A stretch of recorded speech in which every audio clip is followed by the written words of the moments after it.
আমি আপনাকে একটা কথা বলি, একদম অন্তরের কথা। আমি হয়তো বা এসব মানে চাণক্য দিয়ে কোনো মতে ব্যবসা বাণিজ্য করে চলতেছে। আমার ছেলেরা এখানে আর থাকবে না। আপনি রেগুলেটেড করেন, এখানে আসার পরে আপনি ক্লিন একটা কোম্পানি করলেন, কিছুদিন পরে বললেন যে আপনার ট্যাক্সটা ফেরত দেবো। ঠিক আছে, আমি ট্যাক্সটা ফেরত পেলাম।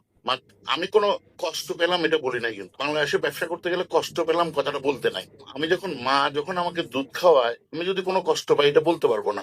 মা দুধ খাইয়েছে এটার মতো। সরকারি কর্মকর্তা আমাকে জীবনে কোনোদিন কোনো কষ্ট দেয় নাই। ওনারা আমাকে অসম্ভব আদর করে, অসম্ভব ভালোবাসে, সব সময় পছন্দ করে, আমাকে সুনজরে দেয়। এটা হলো আমার ভাগ্য। এবং ব্যবসায়ীদের ভাই, আপনারা সবসময় ভালো। এখন কস্ট অ্যাকাউন্টেন্ট হিসেবে আপনি বুঝবেন, আমি আপনার 2 মিনিট সময় নেবো, ভেরি রিলেভেন্ট কিছু, যে আমি আপনাকে যে ইম্পোর্ট করার সময় 15% ভ্যাট, 5% এইটি, অ্যানাদার 25% টপ সব মিলিয়ে 45% ইম্পোর্টের উপর ট্যাক্স দিয়ে আসলাম। এবং ট্যাক্সটা যখন আপনাকে দিলাম, আমার $42 মাল আপনি $55 অ্যাসেসমেন্ট করলেন, এবং ওইটার উপরে ট্যাক্সও নিলেন, এআইটিও নিলেন, ভ্যাটও নিলেন, সব দিলেন। কারণ আমি তো চোর, আমার থেকে আগে নিয়ে নেওয়াটাই আপনার জন্য উত্তম। নিয়ে নেওয়ার পরে আপনি বললেন যে কি না ভাই, আপনার জন্য আমার কিন্তু ইনহেরেন্ট রাইট 102 এর সংবিধানে আছে, আপনার মিনিস্টার সাহেব আছে বলবো, যে আমার জন্য 22.5% ট্যাক্স। তাহলে ওটার জন্য আপনি করছেন কি, পাবলিক লিস্টেড কোম্পানির জন্য সিকিউরিটি এক্সচেঞ্জ কমিশনে চেয়ারম্যান, ওয়ারেন্ট অফ প্রেসিডেন্স, আমি জানি না উনি পরে কিনা, আপনি তো আগে। তাহলে আপনি এবং খায়রুজ্জামান সাহেব দুজনে মিলে আমাদেরকে বললেন যে না, তুমি লিস্টেড কোম্পানি করো, তোমার জন্য 22.5%। এখন আপনি আমার ট্যাক্সটা নেওয়ার পরে বলতেছেন না, সিমেন্ট খাতে আপনাকে ফেরত দেওয়া হবে না, যেটাই নিছি বিবেচিত হইবে, it is the final, deemed to be considered as final. তাহলে কি করা হলো, আমার 22.5% নাই। আপনি $42 মালটা আমাকে $55 অ্যাসেসমেন্ট করলেন। কমিশনার সাহেব এখানে বসে আছেন, ওনার কাছে আমি তৃপ্তের কাকের মতো গত 10 বছরে যত কমিশনার প্রত্যেককে কাস্টমারের কোনো তদবিরের জন্য জানি, শুধু ওটার জন্য গেছে, ভাই আমার প্রতি বেআইনি করেন না। আরেকটা বারবার আপনাকে বলতেছি, যদি আমি $42 মাল $55 করি, আমি আবারও বলবো আমার বিরুদ্ধে মামলা করে দেন না, আমার বিরুদ্ধে মামলা করে দেন, আমি টাকাটাকে রেমিট অথবা আন্ডারহ্যান্ড দিস, দুইটার একটা করেন, আর 200% পেনাল্টি করে দেন। এটা আপনি কিন্তু কস্ট অ্যাকাউন্টেন্ট, আমি 45% টাকা যদি ইম্পোর্ট হওয়ার সময় কিন্তু 1 টাকাও আমার ইনভেস্টমেন্ট করতে হয় না। 45% কিন্তু গভর্নমেন্ট এক্সচেকারে দিয়ে আমার মালটা আনি।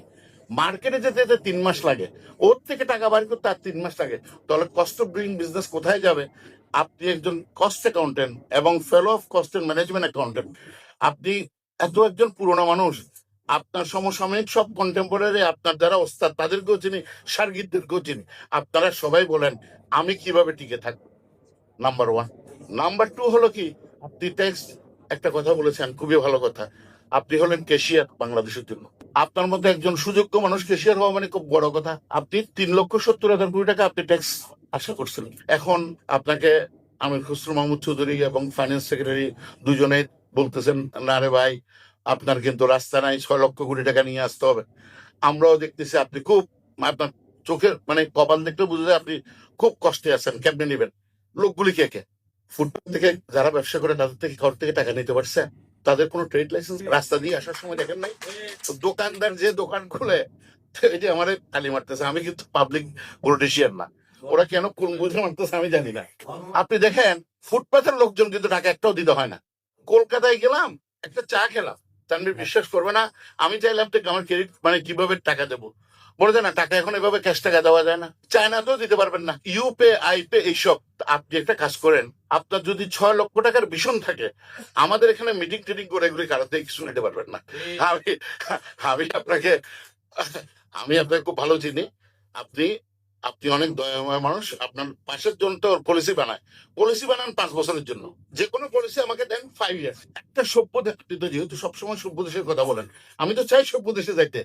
আমি আপনাকে গতকালকে বলছি, আমি চাই 22% ট্যাক্স জিডিপি হোক ভিয়েতনামের মতো। কিন্তু এটা করতে গেলে কি করতে হবে? এইসব সাহেব সুবা লোকজন আর টাকা দিতে পারবে না।